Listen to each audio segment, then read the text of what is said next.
Welcome to Madhu vlogs. Hi friends, hi hello, ఎలా ఉన్నారు? నేనైతే చాలా బాగున్నాను. మరి మీరు బాగున్నారా? ఈరోజు నేను మీ ముందుకు ఒక మంచి రెసిపీతో వచ్చానండి. అదేనండి కొత్తిమీర పచ్చడి. కొత్తిమీరతో మనకి ఆరోగ్యానికి చాలా చాలా బెనిఫిట్స్ ఉన్నాయండి. చాలా ప్రయోజనాలు ఉన్నాయి. మెయిన్లీ మన బాడీలో యాంటీ ఆక్సిడెంట్స్ కింద ఈ కొత్తిమీర చాలా చాలా బాగా వర్క్ అవుతుందండి. ఇంకొక బ్యాడ్ డిసడ్వాంటేజ్ కూడా ఉందండి. కీళ్ళవాతంతో ఉన్నవాళ్ళు అస్సలు ఈ కొత్తిమీర జోలికి వెళ్ళొద్దు. మరి ఈ రెసిపీ ఎలానో చూసేద్దాం రండి.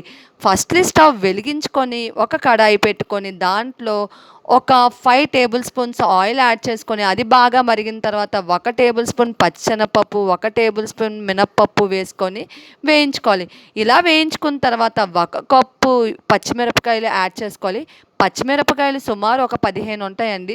దాన్ని యాడ్ చేసుకున్న తర్వాత 1 కప్పు టమాటా ముక్కలను కూడా యాడ్ చేసుకోవాలి.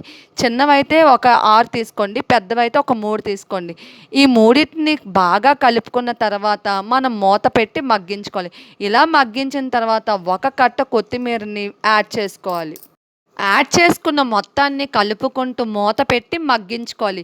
మనం దీంట్లో ఎటువంటి వాటర్ను కూడా యాడ్ చేయట్లేదండి. ఎందుకంటే కొత్తిమీర, టమాటా ఈ 2 మిక్స్ అవుతే ఆ వాటర్ ఆటోమేటిక్గా అదే జనరేట్ అయిపోద్ది. చూసారా ఎలా ఉందో? నేను ఒక్క చుక్క కూడా వాటర్ యాడ్ చేయకుండా ఉడికిస్తున్నాను. ఇలా ఉడికిన కొత్తిమీర అండ్ టమాటా, పచ్చిమిర్చిని మనం స్టవ్ ఆఫ్ చేసుకొని ఆరబెట్టుకోవాలి.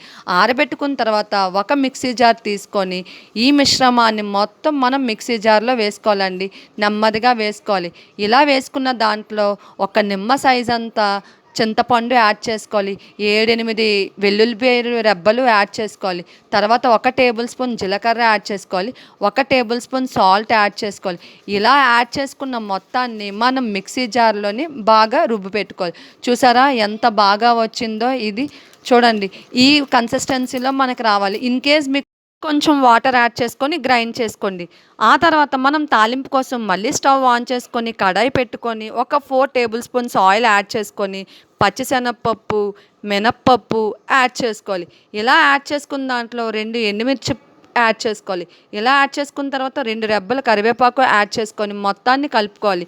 మనకి కలర్ చేంజ్ అవుతుంది కదండి. ఈ కలర్ చేంజ్ అయిన టైంలోనే మనం ముందుగా రుబ్బు పెట్టుకున్న మిశ్రమాన్ని యాడ్ చేసుకోవాలి. ఇలా మిశ్రమాన్ని యాడ్ చేసుకొని బాగా కలపాలి. ఇలా కలుపుకున్న తర్వాత కొంచెం సేపు మనం వేయించాలండి. ఆయిల్ కొంచెం పైకి తేల్చేంత వరకు ఉండాలి. ఎందుకు అనుకున్నారా? ఇన్ కేస్ మీరు తాలింపు కానీ పెట్టుకోకపోతే అది 2 డేస్కే బాగుంటుంది.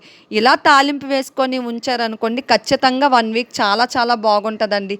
కానీ ఈ పచ్చడి మాత్రం కీళ్ళవాతం, ఆర్థరైటిస్తో ఉన్న వాళ్ళు అస్సలు తినొద్దండి. ఎందుకు అనుకుంటున్నారా? ఇది మనకి ప్యూరిన్ లెవెల్స్ని జనరేట్ చేస్తుంది అనమాట. సో వాతంతో ఉన్న వాళ్ళు మాత్రం అస్సలు తినొద్దు. మెయిన్లీ ఇందులో యాంటీ ఆక్సిడెంట్స్ అనేవి చాలా బాగుంటాయి, పుష్కలంగా ఉంటాయి. Thank you for watching. Keep supporting me.